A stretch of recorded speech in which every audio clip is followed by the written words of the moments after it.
Jai Hind, dear student of class 9.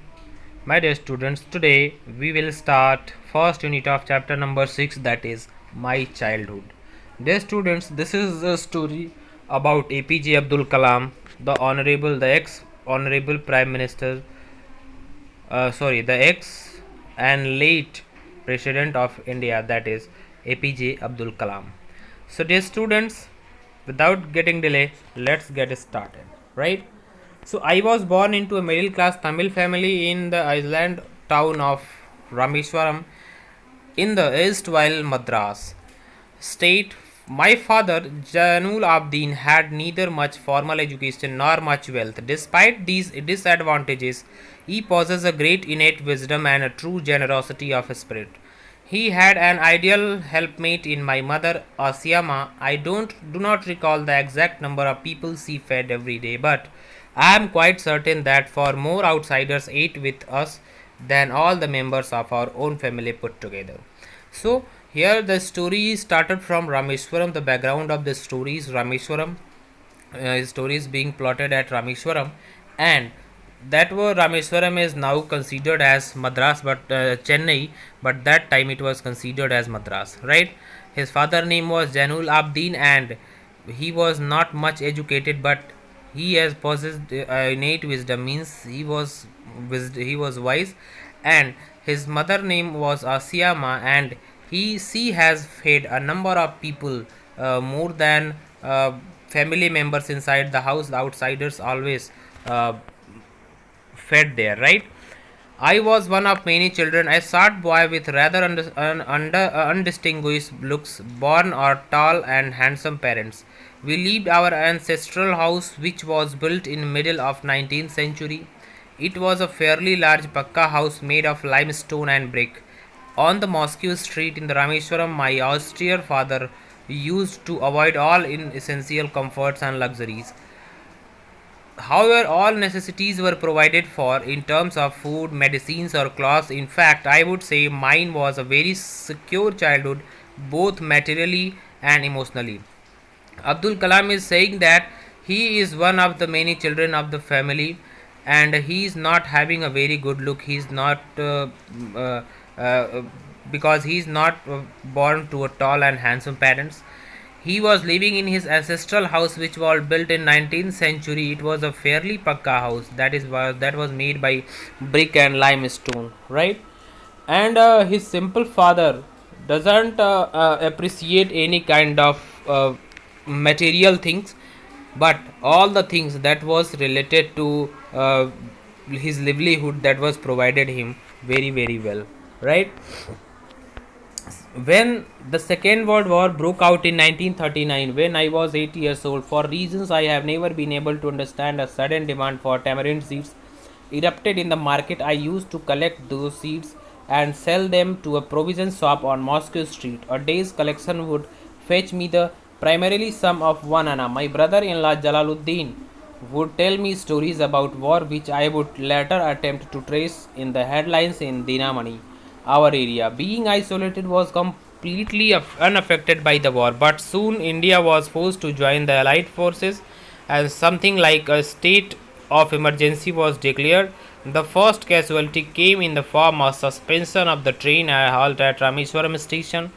The newspaper now had to be bundled and thrown out from the moving train on Rameswaram road between Rameswaram and Dhanuskodi. That forced my cousin Samsuddin, who distributed newspapers in Rameswaram, to look for a helping hand to catch the bundles, and as if naturally I filled the slot. Samsuddin helped me earn my first wages. Half a century later, I can still feel the surge of pride in earning my own money for the first time. So during the time of Second World War, when Abdul Kalam was 80 years old, suddenly there was a demand for tamarind seeds in the market, and he used to collect the seeds and sell on a provision shop in Moscow Street. And a day collection was approximately 1 anna. That was very much amount for that day. His brother Jalaluddin would tell him the stories of war, but later it would be traced in headlines of Dinamani, that was a newspaper in that area. It was unaffected because it was completely separated from the warfare. That was there were no there was no effect of the war on that area. But when India has to join allied powers, then an state emergency was declared, and the first impression of that state emergency was seen that uh, Rameswaram station, the train was not taking halt at Rameswaram station. Now the newspaper must be bundled and thrown from moving train between Rameswaram and Dhanuskodi, and his brother Samsuddin was distributed newspapers. That's why he needed a helping hand, and of course that helping hand was Abdul Kalam. So, every child is born with the some inherited characteristics into a specific socio-economic and emotional environment and trained in a certain ways by figures of authority. I inherited honesty and self-discipline from my father, from my mother, and I inherited faith in goodness and deep kindness, and so did my three brothers and sisters. I had three close friends in my childhood: Ramnada Sastri, Arvindan, and Shiv Prakashan. All these boys were from Orthodox Hindu Brahmin families. As children, none of us ever felt any different amongst ourselves because of our religious differences and upbringings. In fact, Ramnada Sastri was the son of Pakshi Lakshman Sastri, the highest priest of the Rameswaram temple. Later, he took over the priesthood of the Rameswaram temple from his father. Arvindan went into the business of arranging transport for visiting pilgrims, and Shiv Prakashan became a catering contractor from the southern railways. So now, my dear students, here you can see. So what Abdul Kalam is saying, that every child is born with some different kind of qualities, and they have to figure of authorities, they have to train themselves in different ways, right?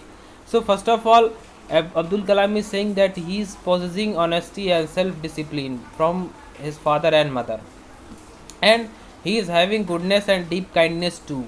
And the same thing was with his three brothers and sisters also. He is further saying that he is having three friends: Arvindan, Shiv Prakashan, and Ramnada Sastri, and those belongs from the Orthodox family of Brahmins, right? Ramnada Sastri was the son of the highest priest of Rameswaram temple, who was Ramnada Sastri, who was Pakshi Lakshman Sastri. And then after Pakshi Lakshman Sastri, Ramnada Sastri had become the priest of Rameswaram temple. Arvindan went into a business of transportation, and Shiv Prakashan became a catering contractor in the southern railways. So during the annual Sri Sita Rama Kalyana ceremony, our family used to arrange boats with a special platform for carrying idols of the Lord from the temple to marriage site situated in the middle of the pond called Ram Tirth, which was near our house. Events from Ramayana and from the life of the Prophet were bedtime stories my mother and grandmother would tell the children in our family. When an annual ceremony like Sita Rama Kalyana ceremony was held, his family, Abdul Kalam's family, used to arrange the boats for a special platform, and for what? To carry the idols of Lord Ram from temple to marriage site. And that marriage site was situated in in the middle side of the pond, and it was called Ram Tirth. Okay, so this was the events from Ramayana and from the life of Prophet Muhammad. Means both of the stories was his bedtime stories from his childhood. One day when I was in 5th standard at the Rameswaram Elementary School, a new teacher came to our class. I used to wear up a cap and marked me as a Muslim, and I always sat in the front row next to Ramnada Sastri, who wore the sacred thread. The teacher could not stomach a Hindu priest's son sitting with a Muslim boy. In accordance with our school ranking as the new teacher site, I was asked to go and sit on the back bench. I felt very sad, and so did Ramnada Sastri. He looked utterly downcast as I shifted to my seat in the last row. The image of him weeping when I shifted to the last row, a lasting impression on me. It was a story of his 5th standard when he is wearing a cap that was the symbol of being a Muslim, and it was Abdul Kalam was habitual to sit beside Ramnada Sastri. When a new teacher has come in that school, and when he saw both of them, Ramnada Sastri was, and that was the son of a priest, and beside his a Muslim boy sitting, then he cannot solve it. He cannot take it easy. What he had done, he had shifted Abdul Kalam to the back bench, and when Abdul Kalam was shifted to the last row, the image when and at that time Ramnatha Sastri started weeping, right? So after school we went home and told our respective parents about the incident. Lakshman Sastri, the teacher that Lakshman Sastri summoned the teacher in our presence, told the teacher that he should not spread the poison of social inequality and communal intolerance in the minds of innocent children. He bluntly asked the teacher to either apologize or quit the school and the Iceland. Not only did the teacher regret of his behavior, but the strong sense of conviction Lakshman Sastri conveyed ultimately reformed the young teacher. When the school was over, we both went back to our home, and when we put this incident before our parents, Lakshman Sastri called the teacher, and in our presence he advised him either to be apologies and to quit the school or to quit the island also. He said that he should not spread the poison of inequality, right? So not only the teacher was regret of his behavior, but a strong sense of a strong opinion or belief on Lakshman Sastri conveyed ultimately reform this young teacher, right? Means everything becomes normal after that. On the whole, the small society of Rameswaram was very rigid in terms of segregation of different social groups. However, my science teacher Shiv Subramanya Iyer, through an orthodox Brahmin with a very conservative wife, was something of a rebel. He did his best to break social barriers so that people from varying backgrounds could mingle easily. He used to spend hours with me and would say, Kalam, I want you to develop so that you are on par with the highly educated people of the big cities. And Abdul Kalam is further being added that the small society of Rameswaram was very rigid in terms of segregation, means there are different kinds of groups, social groups. But his science teacher, who was Shiv Subramanya Iyer, he was also belonged from an orthodox Brahmins, but he is having a conservative wife. He was having conservative wife, but he was like a rebel. What he did, he did his best. He did his best for the social barriers, for the breakage of the social barriers. And why he was doing so? Because for the people from different varying backgrounds can easily mingle. He used to spend the hours with me, and what he said that he wants that Abdul Kalam becomes the highly educated person of the big cities. One day he invited me to his home for a meal. His wife was horrified at the idea of Muslim boys invited to dine in her ritually pure kitchen. She refused to serve me in her kitchen. Shiv Subramanya Iyer was not perturbed, nor did he get angry with his wife, but instead served me with his own hands, and sat down beside me to eat his meal. His wife watched us from behind the kitchen door. I wondered whether she had observed any differences in the way I ate rice, drank water, or cleaned the floor after the meal. When I was leaving his house, Shiv Subramanya Iyer invited me to join him for dinner again. The next weekend, observing my hesitation, he told me not to get upset, saying, once you decide to change the system, such problems have to be confronted. When I visited his house the next week, Shiv Subramanya Iyer's wife took me inside her kitchen and served me food with her own hands. Then the Second World War over and India's freedom was imminent. Indians will build their own India, declared Gandhiji. The whole country was filled with unprecedented optimism. I asked my father for the permission to leave Rameswaram and study at the district headquarters in Ramnathpuram. Now, Shiv Subramanya Iyer invited me to his home for having a dinner. But when his wife became aware that I am a Muslim, she denied to serve me food. But Shiv Subramanya Iyer was a very rare person. He did not get angry over his wife. What he had done, he served himself and to me also.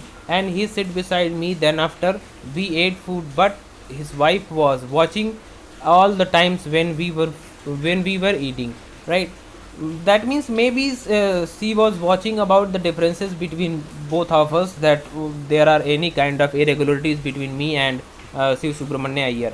Next time when I was leaving his home, next time he again says that in next week he has to come, I have to come to his home for another time of dinner. But when I was hesitating, he said, once you will decide to face the change the society, then you will have to face such kind of problems.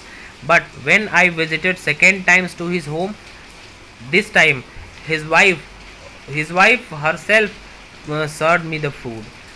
And as soon as the Second World War finished and the freedom India, Gandhiji declared that Indians will build their own India, and the whole country was filled with very happiness. I asked my father for the permission to leave Rameshwaram and to study at the district headquarters in Ramnathpuram.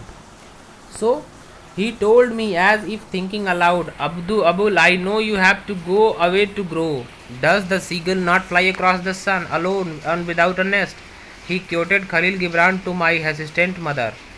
Your children are not your children. They are the sons and daughters of the longings for life, longing for itself.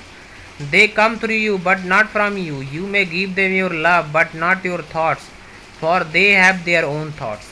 So, what my father has said to me, after my request that Abul, I know you have to go to grow. Means you have to grow. Does the seagull not fly across the sun alone and without me? That means you don't need any kind of support. You are having a strength in your wings, in your body. You are having a strength. And he quoted of the Khalil Gibran's statement to my mother that your children are not your children. That means these are not your children. These are only sons and daughters of you from your body, right? Through your body, not for you only. Okay, so let them go and serve the country, right? Because they are having their own thoughts. So my dear student, this was all about this lesson, my childhood.